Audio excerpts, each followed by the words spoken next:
Hello and welcome to today's edition of Your Questions Answered with Father Gruner. I'm John Veneri. We take your questions that you send to us via email. Father Gruner answers them. We discuss them. Please continue to send us your questions at questions@thefatimacenter.com. Here's a question about prayers and mortal sin. If we are in a state of mortal sin, does our Lord and Our Lady hear our prayer and respond to our prayers and requests? Or do we need to be in a state of sanctifying grace for our prayers to be efficacious? It's a very intelligent question. And the first thing is, first of all, we are encouraged, even if we're in a state of sin, in a state of mortal sin, to pray.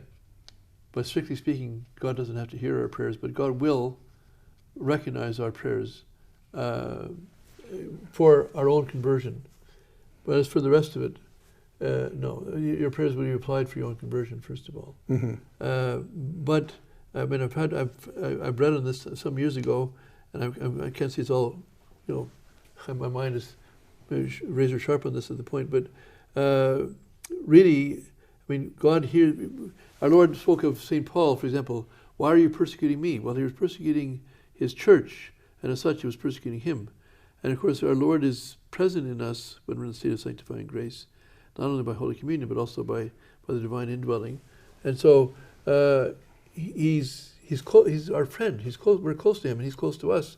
And whether we feel that or not, he is. And so if you ask your friend for something, and you have no reason to not give your friends, I mean, let's say it's bad for him, you don't want to give it to him, but there's nothing wrong, and you can give it to him. Why wouldn't you give it to him? You're his friend.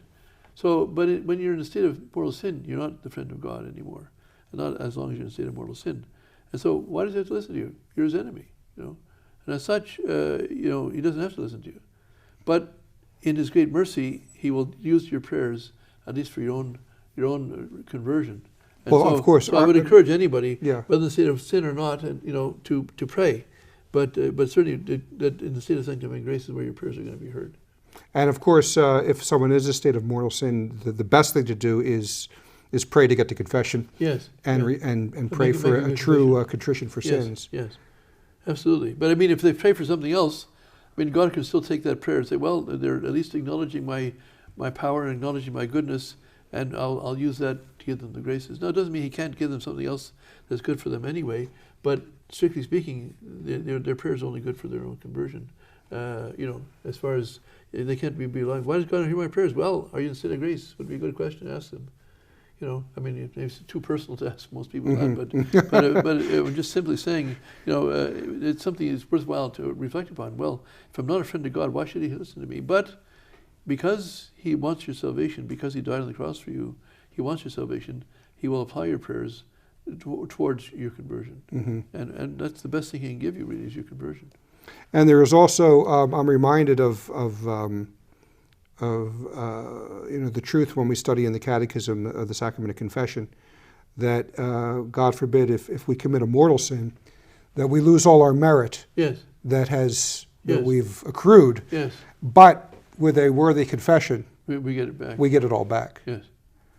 And so this is so the most important thing, of course, is to stay in a state of sanctifying grace, something that's not talked about even amongst today's. When was the last time you heard anyone talk about the state of sanctifying grace or mortal sin? Mortal sin, yes, absolutely. Yeah. Well, I mean, these are the most important questions. I mean, am I going to go to heaven or hell? Everything else is on that, not just for me, but for everybody. I mean, everyone's, as it says, once there's life, then you die, then there's judgment. You either go to heaven or hell. You might go to purgatory on your way to heaven, but you're eventually going to get to heaven once you go to purgatory.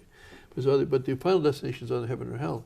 And so the only way you're going to go to hell is by being in a state of mortal sin. The only way you're going to get to heaven is by dying in a state of grace. So those are very fundamental questions, and we need to be that way. And so it's important that, and in turn, even for living your life in this world in a much happier way, much less, you pray for things. You pray for things, but if you're in the state of grace, then God's going to hear your prayers much more. And the other thing I'd say is ask Our Lady to intervene in your prayers, because I mean, what we can't, even our prayers are so poor as they are, and even though we hopefully are in the state of grace, but we're still have many virtues we're lacking, and we should be much better. But by asking Our Lady to intervene for us, asking her to, is that she can apply her merits to our prayers and hear our prayers much faster. Okay, well, thank you for that, Father, and we'll close this edition, and we will be back next time with another topic. Thank you.